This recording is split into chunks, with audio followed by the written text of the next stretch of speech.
Hello, Keller Williams. This is Bill Kennedy coming to you. I am a Keller Williams University instructor from Greenville, South Carolina, and I am bringing win-win negotiations to you. You want to attend win-win negotiations because we negotiate every single day, whether it's in real estate or out of real estate.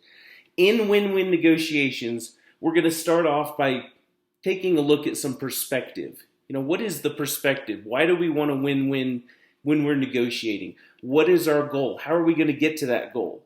And then we're going to talk about mindset. What is the mindset that you need when you're going through a negotiation?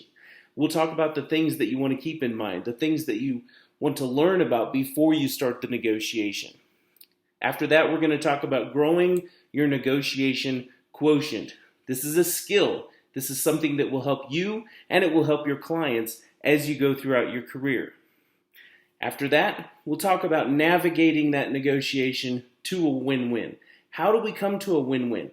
And also, almost as importantly, how do we know when we need to walk away because we aren't able to get that win-win?